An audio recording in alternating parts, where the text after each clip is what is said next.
Ladies and gentlemen, welcome back to the Turner Podcasting System right here on indiequebec.com. It's the Prez. Welcome back. I'm here once again joined by my co-host, the WCW expert himself, none other than the Stinger. How you doing, Stinger? I'm very good, buddy. Wrestling fans, world, how are you guys? It's getting warmer. Yeah, thank God. Thank Getting God. warmer, thank God, man. Can't do It's the minus 25s. +3 right now outside. Yeah, I might beautiful. even But tomorrow, crack open a window.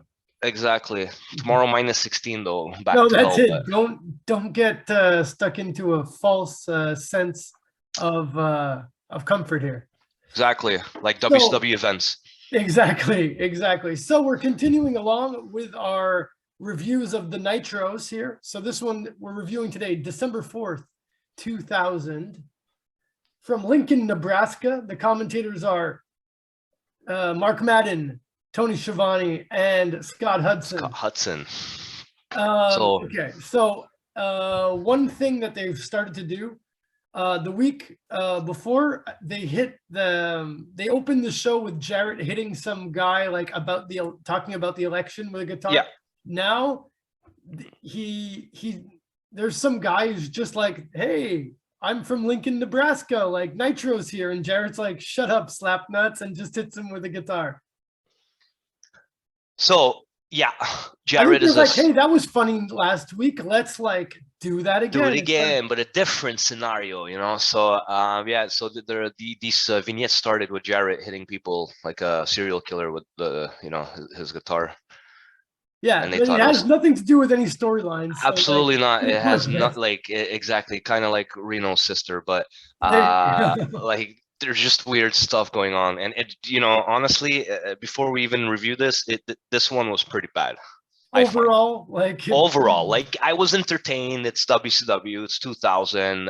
Exams were coming up. We were getting the sheets for the gym exams where we were held against our own will, captivated, bro. So that remember, so we're what? No, December. So this was around exam time. Yeah. So I was anxious too watching the show. Yeah, dude, in the gym, and they would watch you, if you were cheating. We didn't, guys.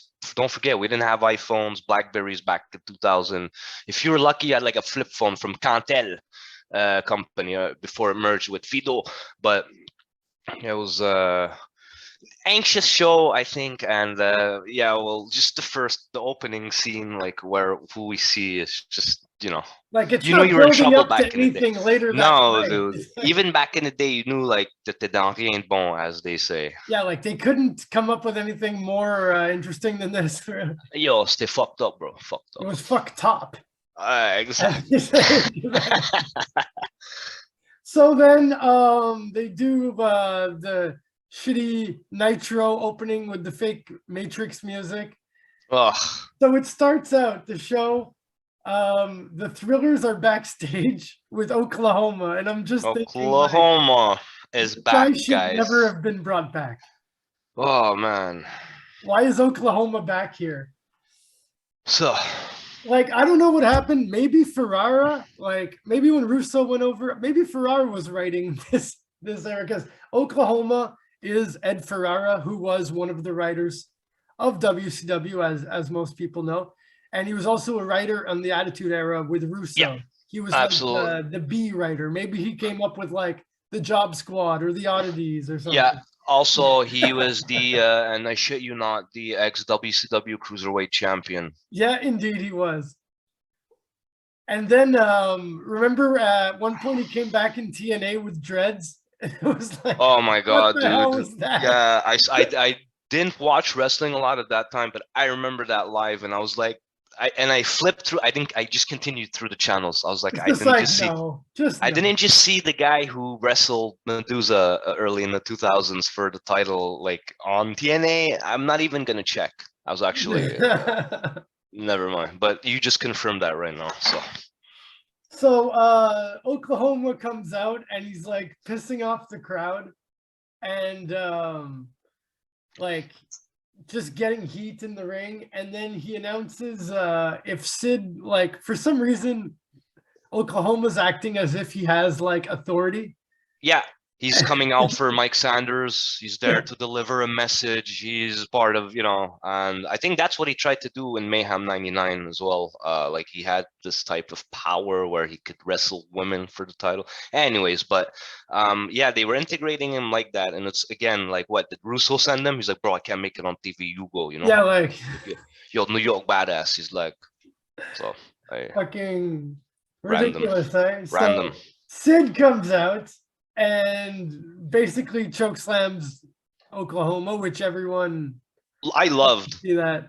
I love that. That was just satisfying, and it's Big Sid, bro, master and the ruler of the world. Yeah. So then, yeah. So that gets Sid like the fans really are happy about that because no one liked Oklahoma. No, like no one. Plus, no one was happy about this because everyone loved JR. Like people love JR now, but like people would like have named their kids after JR in the Attitude Era. Yeah, like dude, man, JR is a pinnacle of that era, bro, and our era, and like to make fun of him, especially with Bell's palsy, was like atrocious. It was in bad taste for sure. I just never liked Ed Ferreira, and I remember randomly watching WCW '99, seeing this fat, weird-looking guy wrestling Medusa, who was known as also Alundra Blaze. Was actually a seasoned veteran, and what's going on with weird WCW? 1999. Even the movies on pay-per-view were weird in '99, bro. But like, here's a weird '99 movie. What's that one where American Beauty? That is a weird movie, but that is a weird movie. It's one of the best movies. Like it's the IMDb top 250 rated best movies of all time. But it was weird. Like '99's jumping on 2000 again was becoming weird. Arnold Schwarzenegger movie, like The Devil's something. Remember the sixth day. No, not the Sixth Day. The one where that's a weird one. But the one where like it's the end. It's something to do with the devil. And like there's some albino guy with fucking dreads in it. Oh man, dude, I don't know. I'll figure it out. But anyways. So I remember the Sixth Day, yeah. Yeah, the Sixth Day was it was like also, maybe one of his last like action movies. Blockbusters, yeah. Then he went on to become the Governator. Yeah, and then he released Terminator 3 in 2003, I think. Yeah, I saw it in theaters, dude. Remaking stuff. Oh man, that was good stuff back in the day. 2003, wrestling was hot too still.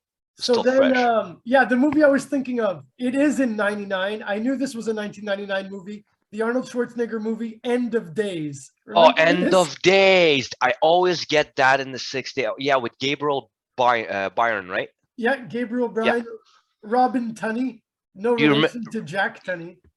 Yeah, Jack Tunney, WWF, 1992, 90s. Yeah, for sure.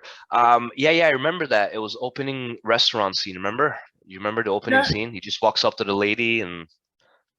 Yeah, it's like the devil... Like, he gets possessed. The devil is on... But that was weird to see him in a supernatural. And as we talk about this, I'm gonna say, fans, we're not suggesting to watch this movie, though. It is horrible. No. On Rotten Tomatoes, it has an 11%.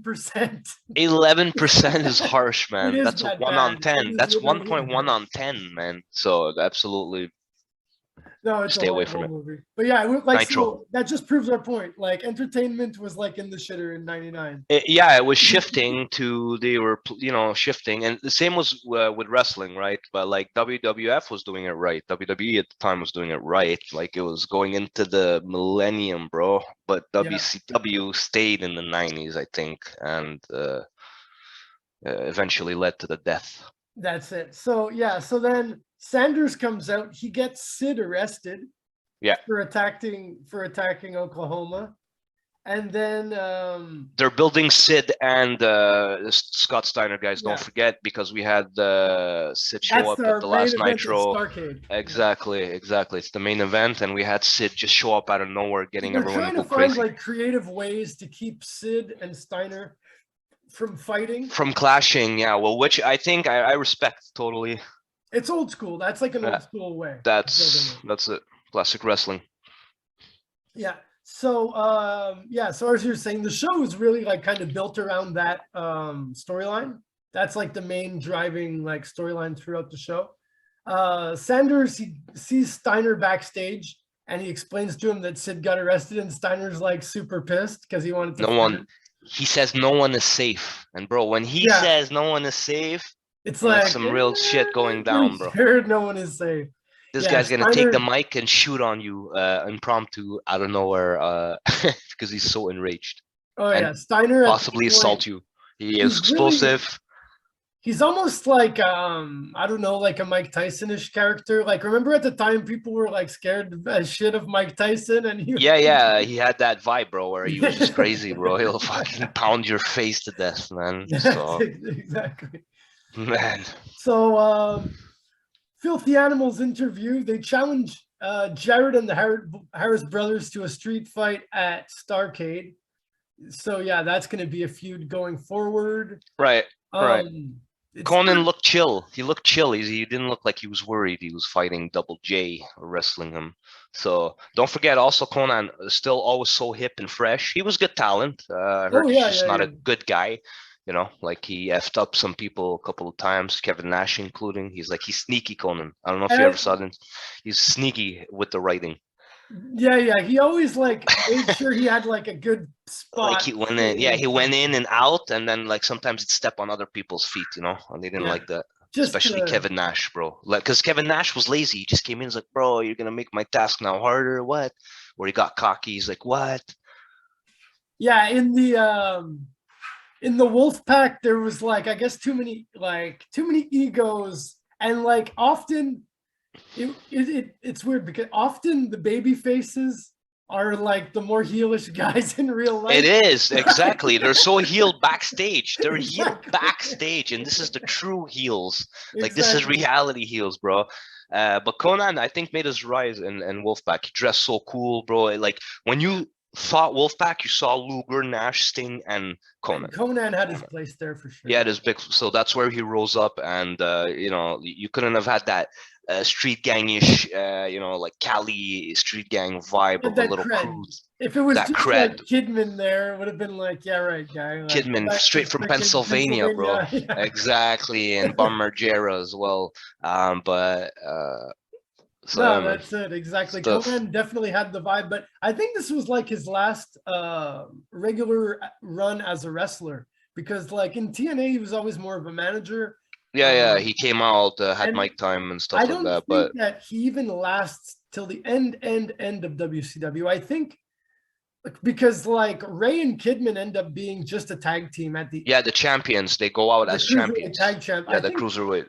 I think Conan like isn't even there, and then And bro, Conan it's good they did that because at the end of the day, the two best cruiserweight rise to the wrestlers top kind of and thing. yeah, Yeah. rise to the top. It was Kid, and at that time, Kidman and Ray were my favorites. You know, everyone, yeah. And Everyone they were the liked last Ray. ones to hold the title, so they did that right. And then they did the Sting versus Flair, which was a classic, dude. That was a On the pinnacle last match Nitro. of WCW. You know, imagine how many classic pay-per-views they headlined. Yeah.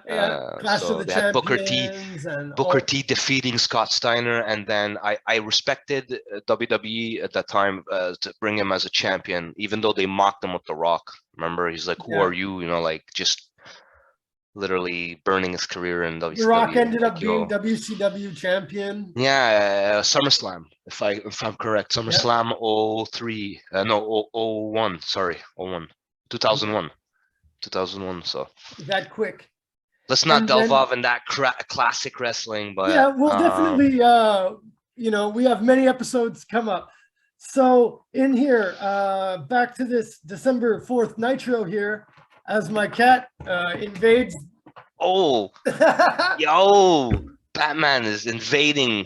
Bro, he just jumped off the top rope right there. That's it. I actually, one of my friends, he has a cat that's a black cat, and he actually called it Batman. It's an epic Batman, cat. yeah, bro, good So taste. Chavo ends up quitting the Misfits on Thunder, and now he's just back to Chavo. So we're gonna see a Chavo kind of heel turn.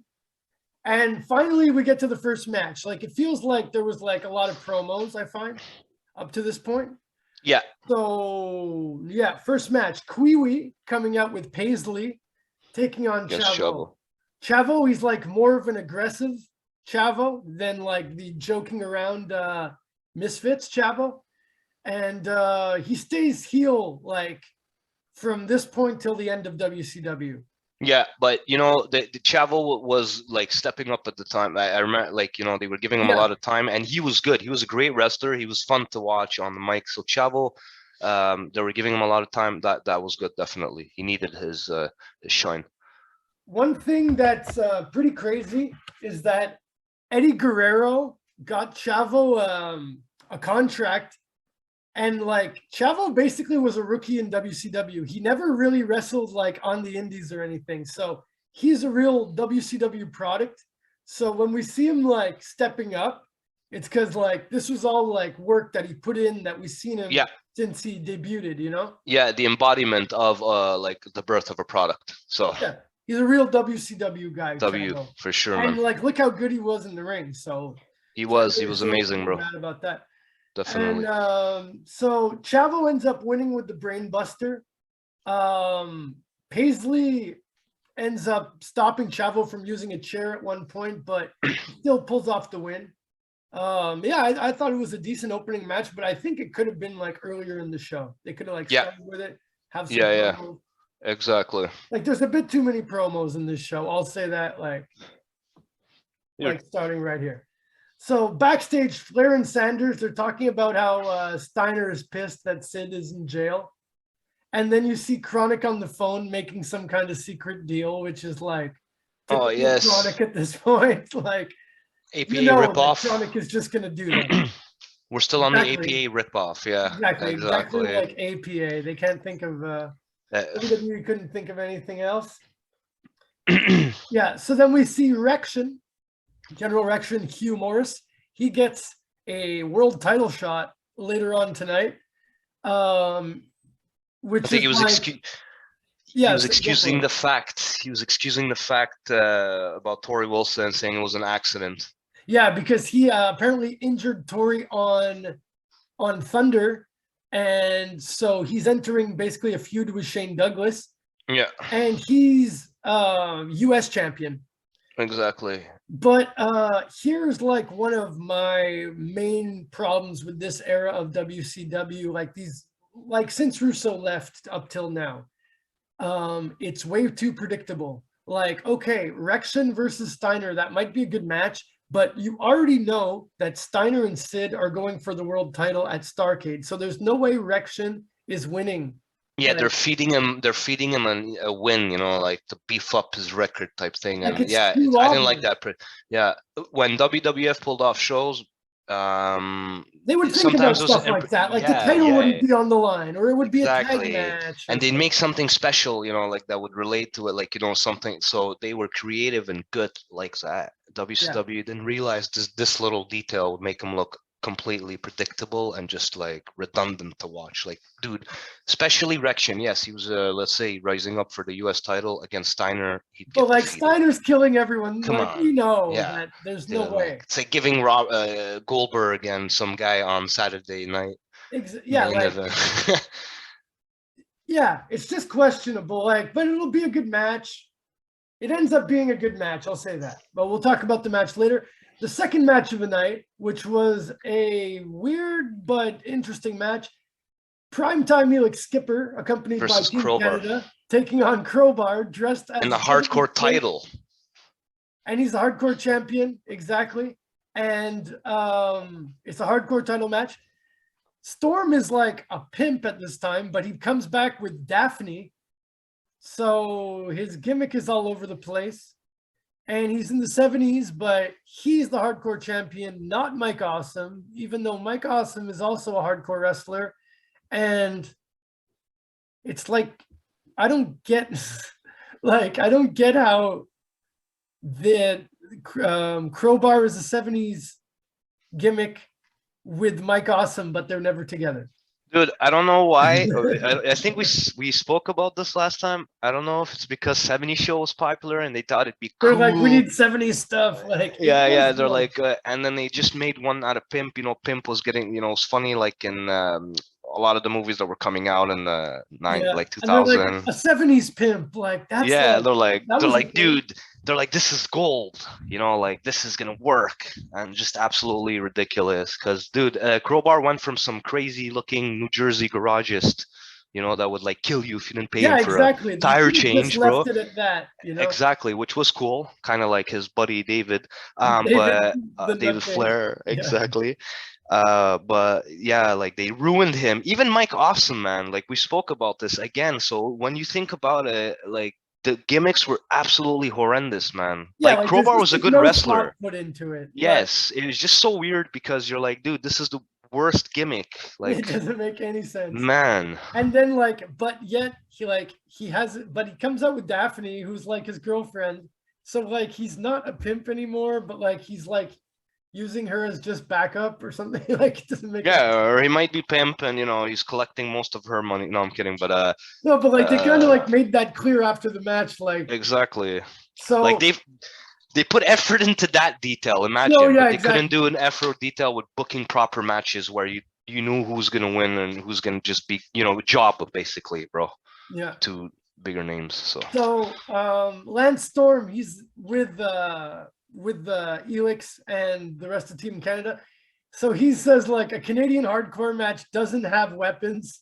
So they start trying to like remove the weapons from ringside while they're singing the Canadian national anthem. And then the cat interrupts the Canadian national anthem. And then you have the cat and Storm both on commentary. Crowbar like shows up and he's like, haha, there was like more weapons under the ring. So like, it doesn't matter if you took away the weapons. Daphne and Major Guns, of course, have a cat fight. Like, there's so many valets in this era of WCW. As we had said, like they split. I don't know if they were like planning on, these were all like Nitro girls or girls that they were like thinking could have been Nitro girls. Then they're like, let's just make them all characters. Yeah, probably runner-ups. And dude, they had to pay them all, right? So they were like, we might as well put them on the show. Like, let's cram everything. So these shows were like Mortal Kombat 2, 1997, Annihilation. Remember that? Also, yeah, they crammed all those characters in one show because they're like, yo, we're paying these guys, so like might the as well. robots there, like, man, why is the robot show up? Like, yeah, now it makes sense if you think about it. They're like, dude, we're like just right here in girl salaries, we're paying like $4 million. So let's put it to use. Buck them 2 minutes in the show, even if they don't have storyline, like Reno's sister again. Just they have big boobs, put them on. I'm not being disrespectful. That's how it was in 2000. I'd say like Major Guns is a memorable character just for being like so like it's the Eileen Buck. All she would ever wear is like a bikini. Like dude, like you saw that in football and cheerleaders and whatever. Like this is the way it was. It's 2000 again. Dude. 2001 was even worse, by the way. Like remember, like inappropriate movies, like How High came out. Beautiful, beautiful classic. Even the shows on TV. Amazing, dude. But yeah, like I don't think you could do that now. Now women have a voice and have amazing talent and. Well, yeah, like you see the women on WWE. Dude, AEW as well and WWE, amazing, man. Like I really like the way that now they really train truly they're real athletes today. Absolutely, truly intergender, and it's amazing, more entertaining to watch too than just like, dude, definitely as well. The athletes of today are, I could say, probably just as good, like just in shape because diets and they know how to train properly, good training. So I'm just amazed. Like when they have the women in like Hell in the Cell matches, sometimes I'm like, God. Absolutely, man. So I'm super impressed, man. And a lot of them have cool gimmicks, and it's funny to watch. It's just it's refreshing to see. Indeed, yeah. So then we won't take up that much time of this. No. Jimmy Hart. With another stupid ass DJ segment, he's like looking for a challenge. They shouldn't have wasted time on that. Like, dude, seriously, you could do fun. Like, bring other random celebrities like Gary Coleman and shit. That'd be better than this. Like, yeah, and like no DJs are even showing up, so he's just on the show being like, "I'll fight a DJ." Like it never ends up happening. I actually laughed when we saw Stacy Keibler or David Flair. They're in the back, so she's happy to be back, but she still won't say who the father is. Yeah. It's such a weird like, I don't even remember how that all is going to play out, but yeah, so David Flair and Stacy Keibler are back together. I think this might be like the last time we see them in WCW because I don't know if Stacy Keibler was there in 2001. I can't remember any storylines she would have been in. We'll see. No, I don't. I'm not sure actually. Good question. Because characters if are going to start disappearing that we'll never see again. yeah, and then you see on WWE later I on. mean, even Goldberg isn't there like the last two No, pay-per-views or it's the true. last 2 months. I think this is the last one versus Luger No, that it's he the one does. after. Oh, it's the one after. It's the one after. Yeah, with the He tags Animal with and the Crazy Sarge. Jacket. His last Yes, match in WCW Buddy Lee Parker. is a tag match that he loses with him tagging with Sarge, which is like, Yeah, power plant that's when you coach, his know boy. Yeah, he was- yeah, like I mean, even Russo probably could have booked something better than that. Seriously. I think that was the worst pay-per-view of all time. Like Sin? I think it's Sin. Yeah, with Which- Animal. Unfortunately, we will probably be reviewing eventually. Yeah, for sure. We have to. We might as well, dude. Yeah, exactly. So, Reno with Marie backstage. I'm not gonna say talking anything, about but Vito. All I wrote in my notes was "fuck this angle." I should have done that too, man. I just blurted out of my brain. I was like, yeah, back to that. Yeah. Right. then So on not to even waste Luger. time on that. Definitely. We jumped to Luger attacking Goldberg from last week. He's talking about his book. He's talking about Sergeant Buddy Lee, who's in the crowd. We're going to be getting Sergeant Buddy Lee Parker as a character coming forward. Books were popular back in the day. Oh, Everyone books? was coming out with a book. Mick Foley had the book. I think The Rock ended up writing a Yeah, book. China. Taker. No, Taker didn't Taker write a book. I think he might be working on a book now, like as we record this. Yeah. Everyone wants to read that. I would read that. Yeah, definitely. I used to love wrestling books, and I could get through them in 3 days, literally. I have stopped buying them because I lent a bunch to someone, and then I never got them back, and then I just felt like my collection was ruined. So I'm like, I'm not investing any more money in this. Dude, you got jacked, man. Come on. Kind of. But I know the person. Low key jack, yeah. All right. But no, but shit happens. It sucks. But there is a book. I really want to read JR's book. Like, if there's one wrestling book. JR, yes, he wrote a book too. But I also always wanted to read DDP's book. Oh yeah, definitely. Yeah, definitely, because DDP's super positive, man. Honestly, he saved. To me, he's a hero, man. Saved Scott Hall. We'll get into that another time. Back to the very depressing show, dude. Later on in this show. So Luger has a copy of the book. Luger says something like so hilarious, which is like, it's such a dick thing. I find Luger kind of really good in this era. Like, look, going back, I don't know. I find Luger in this era, his physique is fucking impressive. Yeah, dude, he was at his prime. He was on his prime. Almost better than ever. He's so big here. He's bigger than Goldberg, muscular wise. Dude, he had a body. Promo is so healed here. It's such something a dick would say. He's like, yeah, if you would have been trained by me, like, you see this Rolex, like, I would make sure like you have a Rolex too. Like, you're my trainer, man. Like, it would look bad if like my trainer has to have some watch from Walmart and drive like a minivan. He's like, I'd make sure you're driving like a Mercedes like me. Like, oh man, he's so heel. Like, I don't know. I just find him such a cocky. It looks he was. You know? He was, and he was feuding Goldberg. So you were like, yo, big Goldberg, big bad Goldberg. So Luger, I think, was going out as the biggest, like, because Papa Pump dominated Goldberg. Like a legit rich prick adult man. Like, like, look at my goddamn Mercedes, bitch. That shit's paid for. Look at my Rolex. That's it. So I thought Luger, like, looking back, that's one guy who I'm sure I thought was horrible because I was never a Luger fan. But I really like Luger in this era, I must say. And he just basically leaves after that promo. Goldberg shows up to the building right after. So, timing.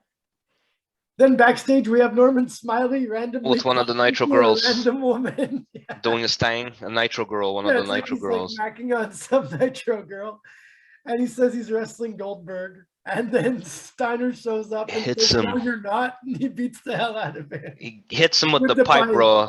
So I was scared of Steiner because every single, every time you'd see him, he was assaulting someone or yelling really loud, bro. So it was like, this guy's a freaking nutcase for sure.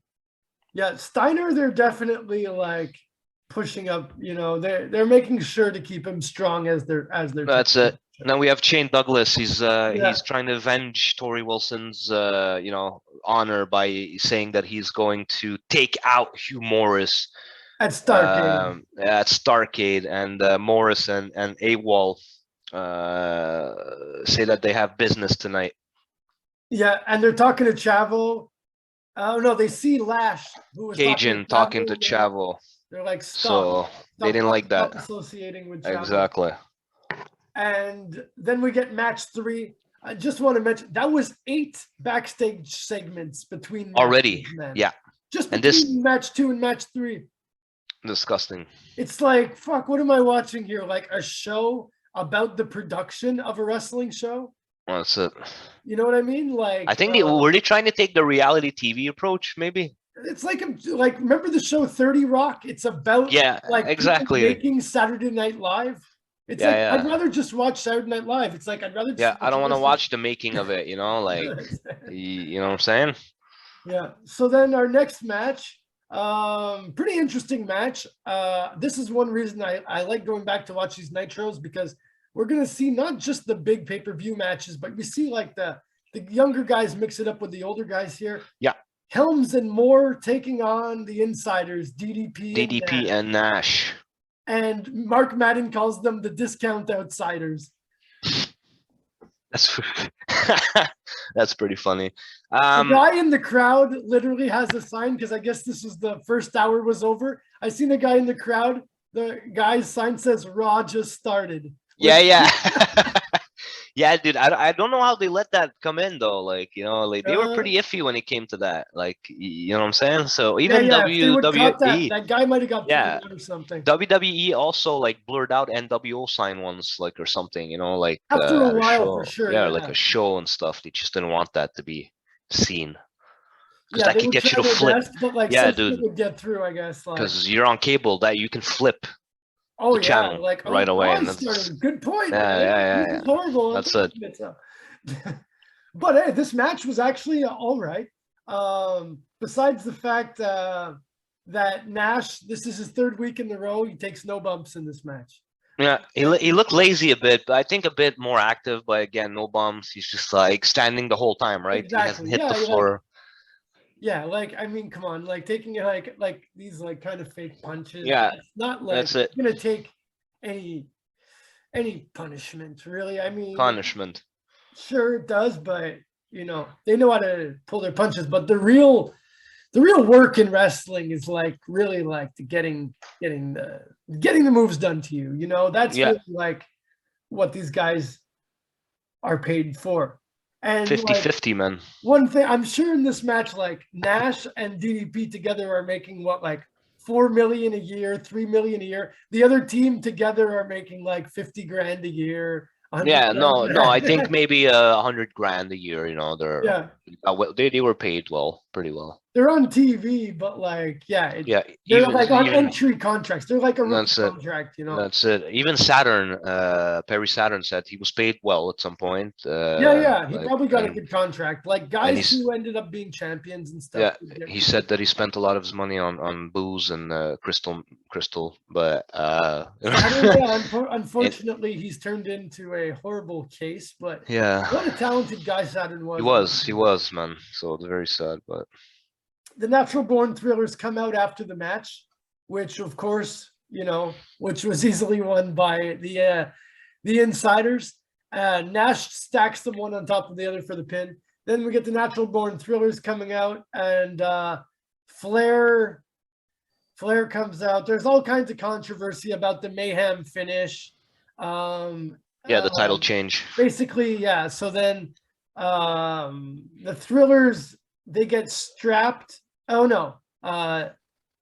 It's very complicated. Basically, the Insiders get stripped of the titles, and Sanders has to go get them, and they're like, come get him, come get him. He was too scared to go get him, but he ends up. So basically the Insiders versus the Perfect Event at Starrcade for the titles.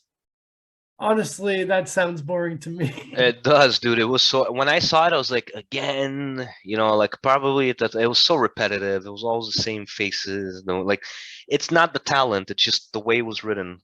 Also right after the Natural Born Thrillers, I like some of them are good in the ring, but it just feels like weird, and it feels like the show was thrown on, like we, you know, like you know when you wake up 5 minutes early, like before your like them and then I'm gonna throw this on exactly like if you get up early, what they did with the show, dude. You have to and like then you pre-plan, organize, you know, but they're like, no shit, I'm 10 minutes late, and then they come in and they're like, where is it? And someone takes the wrong script, and you know, shit like that. So we also see Bam Bam attack Mike Awesome in the parking lot again, so he keeps assaulting him all the time backstage.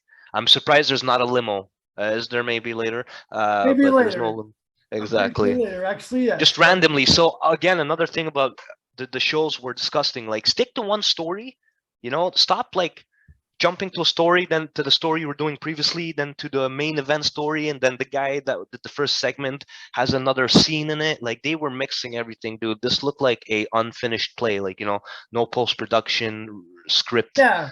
Like, go to them. Yeah. I think this it could have been more like concise. We didn't need to see like some guys have like 3 backstage segments in the same show. It could have been just like, dude, I think someone wrote the show, and then like, you know, they wrote the blueprint of the show, but everyone improvised. They're like, okay, so this is what's gonna happen, this is what's gonna happen, that's the finish. And then they're just like, no one coordinated with each other, like, hey, I'm thinking, you know, this and that. So everyone just kind of did their own thing, and that's it. And I think that's what it gives you, a really hectic product. So we jumped to Reno and Chronic. Yeah, Reno versus Chronic. It was supposed to be only one of them, but Reno, no, it is end up being one of them, but then they just both jump him, so they get DQ'd right away. Yeah, the referee just stops it right away.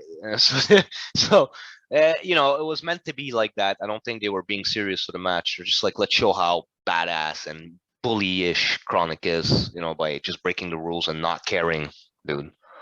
Yeah, so they're building this kind of weird feud between Chronic and Reno. Vito saves Chronic, and at one point it's like, okay, I don't understand. Okay, so Vito and Reno are brothers, but like Marie, I thought she was at least brother or sister to one of them. But I thought she had kissed one of them at one point. So like, at this point, this storyline is very uncomfortable and sick. Like, people won't remember that. Let's just like pretend that they're all brother and sister. No, that's wrong, guys. Me and the Prez are actually speaking. We're talking about this in like science class the next day. Like, aren't they brother and sister? Yeah, isn't that natural? That's not natural, do that, is it? They were just promoting, like, you know, inbred things, which wasn't weird. The whole storyline just made no. Like, so Marie comes out, checks on it, all secretive of like who's talking to who, but like it was too secretive. And I don't think people cared that much. So it's like, you don't even end up understanding what's going on. Yeah, dude, seriously. So right after this, we jump to a Glacier video. Yes, once again. Like randomly again. I don't know if it's because they were releasing a Mortal Kombat game around that time. They're like, oh, let's try to make a comeback. Like, dude, I don't know, like. Yeah, they're bringing back Glacier. I think this was Boomer. I think this was Boomer saying, like, it makes sense that it was Boomer's writing. Maybe they were like, I think this is cool. The new gen will like this. Like, Mortal Kombat's coming out, so let's just bring back Glacier. It didn't work. Clearly. Yeah, like I think this is why also is another issue, because you didn't have someone hip writing this. I can't wait to see what happens though when Glacier comes back, because I totally don't remember that. Same here. He might go in the hardcore division. Do we even see him? I don't even think he comes back. He just never shows up. No, that's it. Like I don't. I don't remember. This is how badly I forgot. I don't even remember. Like I would remember this silly Glacier vignette playing out of nowhere in 2000 before the demise of the company itself. So yeah, like does he even show up? We'll find out by going through the Yeah, other shows, we'll ladies end and up gentlemen. eventually seeing what happens in Glacier. Crowbar's talking to Daphne, tells them that they Yeah, make a he's like, great thanks team. for the match, and then he leaves with his hose. So he's That's like, it. She offers him a ride home, and then the two other chicks come up to him instead, and Daphne looks mad. Daphne Unger, rest in peace, by the way. Very sad tragedy. yeah. Flair tells security, so we jump to Flair. He's Yeah, we telling see security. Doug Dillinger backstage. Doug Dillinger, Jamie, aka from Chambly. We see Flair telling He says everyone him in like, look security to out for watch out Steiner, for guys. Steiner. Like everyone's like acting scared of That's it. Steiner. And That's then it. we Then we see a an sweet moment. awesome clip of Goldberg on the Maury show. Giving a kid the WCW title. So Yeah, Maury was because, popular back in the day. yeah, at that time, Maury, because Jerry was still popular. So Maury wasn't as trashy as it is now. Once Jerry, like, because Jerry still exists, but I think it's only on like some very unpopular channel or something. Yeah, That rare channel. But so Maury's more trashy now. Everyone thinks of like Maury, like you're not the father, right? Everyone thinks that. But back in those days, Maury would be like, oh, like some guy like he got adopted when he was 5, and his twin sister, he hasn't seen her since then, and then like they're 40 years old, and Maury would like make them rejoin. It was like super corny and shit like that, right? Yeah, absolutely, absolutely. That was so to 99, like end like late 90s. You'd end up seeing it a lot. Like man. those shows, those daytime shows, we wouldn't see them that much during school, but like during summer vacation, you'd go through like, you'd see them for shitty sure. daytime TV. Absolutely, dude. You'd see them. Then you're like, okay, I'm gonna go to a pool. Fuck this. Yeah, I'm going to the pool. Fuck more. That's it, bro. Saint Lambert, Brassard, Griffin Park, back in the day, represent les amis. Goldberg versus MI Smooth. Oh yeah. So we jump to this. Smooth. We finally see him. 49 seconds of solid wrestling. MI Smooth song is like some ripoff of Santana's Smooth. Yeah. With Rob Thomas. Yeah, dude, Santana, man. Everything was a ripoff, dude. Like, what? They're really boomer. They're like, oh, we think this is cool. Let's His name is Smooth. Oh, well, how about that Santana Smooth song that plays on the radio? Only boomers listen to that in the first place, but anyways. Steiner comes out. Steiner comes out. He says Flair is next. So I believe him. I'm like, dude, that old man's gonna get. It's like he might be screwed. For sure, man. He already hates him and shoots on him impromptu all the time. Jeff Jarrett comes out.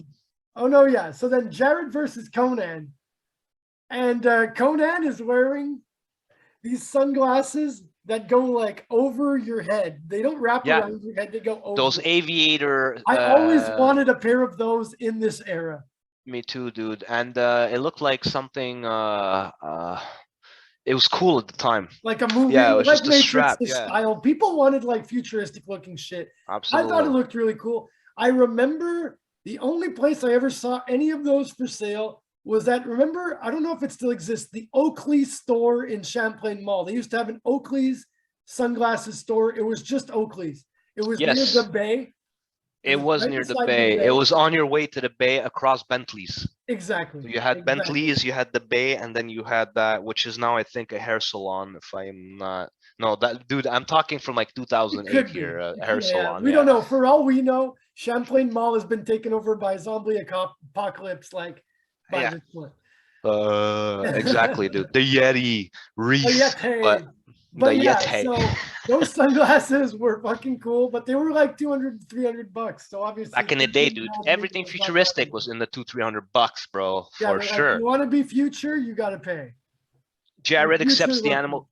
That's it. I found there was a little racism here because Jared, like, this is what I think the feud was. Jared was one of them, you know, a hick, you know, type thing, like a redneck. Hicks versus like the Latinos. The Latino street gangers from Cali and, you know, Mexico and represent Orale. Yeah, and like, so the filthy animals are really like antagonizing them the whole like in the feud. I like kind of them, acting honestly. more heelish, you know, Yeah, than I like them. They had that Eminem vibe to them. They're like, yo, we just don't give a shit. We're getting paid, and we're the best, I mean, who coolest hip. actually had a cool vibe on this show? There's not that Nothing, many. I just mean, them. They had the cool really, hip yeah, vibe. That's it. That's what saved them. Great talent as well, but with the shitty shows, for sure. exactly. So accepts the challenge. Conan says it's fine, it's fine. So Jeff jumps him from behind. So now they're building. I think they're still on the Conan, Jeff Jarrett. I think they're gonna have a match soon, if I'm Yeah, correct. Totally yeah, forgot yeah. Well, this they're mid building up. carding. We'll end up knowing Yeah, for later. sure. They build So up Double to, J goes from main eventing to mid carding. yeah, which I think is good Yeah, because that's like cool. you got to mix it up, and we've seen him too That's much. respectable. That means Double J wasn't hard to work with. He was a real wrestler. He just wanted to do storyline. So respect him. At the time, I didn't like him, but definitely big props to Double J, Conan, all those guys. At this, yeah. So the animals throughout the whole match, they're interfering. So like, but right in front of the ref doesn't care. Yeah. Jared at one point he fakes a knee injury. Then the Harris guys show up. They jump Conan, and Jared ends up winning with the stroke. The stroke gets the Conan pin. feels like he's always losing in this era, though. Like he's chill and everything, but like in that elimination match against the Thrillers, he was like the first guy eliminated. Yeah. He loses. Maybe he didn't care. He just wanted to end Like, as fast as possible. He's like, dude, I have things to do. I'm just, like, let's get this he's done. probably I get getting paid. well paid. He's like, exactly. So boring. So main event, world title. Scott Steiner, he comes out. He does a promo. Said if Sting doesn't show up by the end of the match, he's coming after Flair. If Sid doesn't show up, Steiner is with Medeja. She's wearing a full like chainmail dress with like a bikini under it. Yeah. So he's like, stepping up the chainmail. Crazy.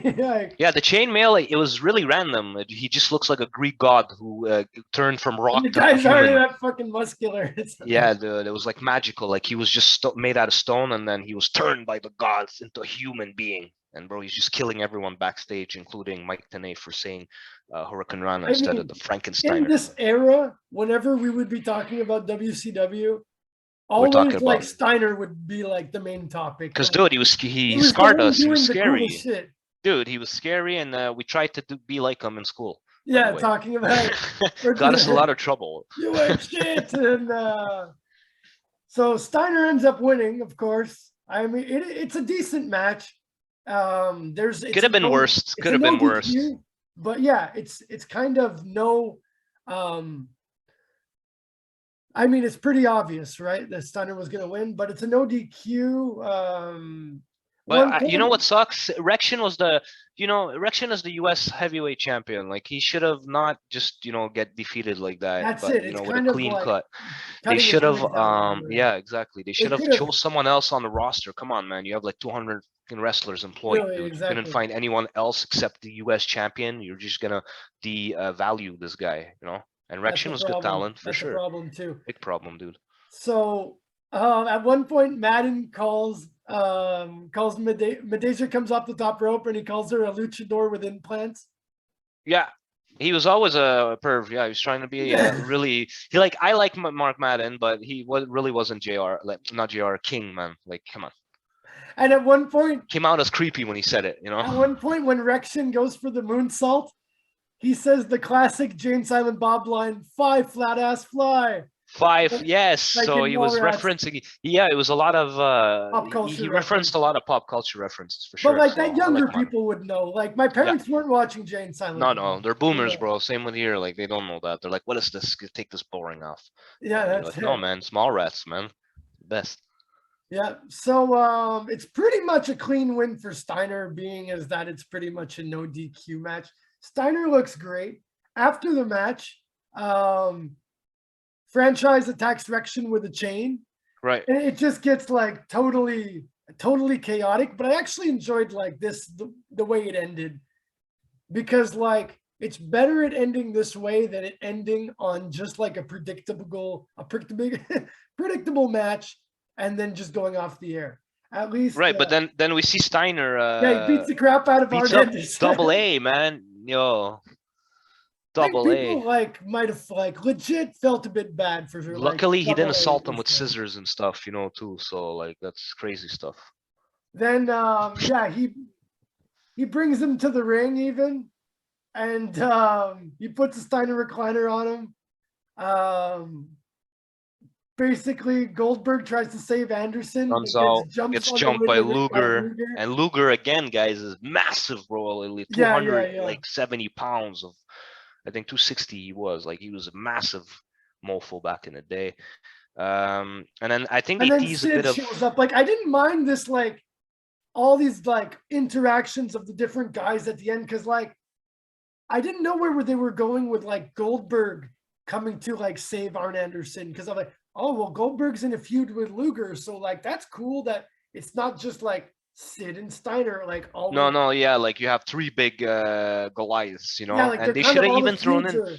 Where was Booker T? I think he took time off or he was injured, right? Because they could have also the same thing. They could have integrated him. They could have ended WCW not that bad, like in the heavyweight. Like if you had, even Luger, like the last 6, they should have done something better than that. Using him, if they could, like, dude. Booker T, yeah, they could have used him on this show for sure. Like, so yeah, the show goes off the air. I gave this one a 3 on 10. I didn't find it great, but I didn't find it that. You want me to be honest? I gave it 2 on 10 because the segments, dude, the segments just it would make me dizzy. Too much like, talking, like different random, like first storyline of the show comes back at the end, and then mixed and laziness and dude, I was upset because Raw was so much better, man. SmackDown was so much better. Hey, man, Heat was so much better. Even Heat was strong at the time. Yeah, Metal was comparable too. Metal was CFCF. Okay, there was like 3 good matches like Midian versus Gangrel, maybe, or Val Venus versus Scotty 2 Hotty. Yeah, Tiger Ali Singh versus Crash Holly, Hardcore Holly. The jobbers of the Attitude Era. But you know what? Those shows are really hard to find now. Like. I know. I don't. On the internet. I'm trying to look for them, dude. I have a lot of hard drive space, bro. You know how I roll, I need to use them up. That's it. So, ladies and gentlemen, thank you for watching another episode of the Turner Podcasting Network. Next week, we will be reviewing the next Nitro, which would be December 11, 2000. So, for myself and the Stinger, have a great week, ladies and gentlemen. Boom.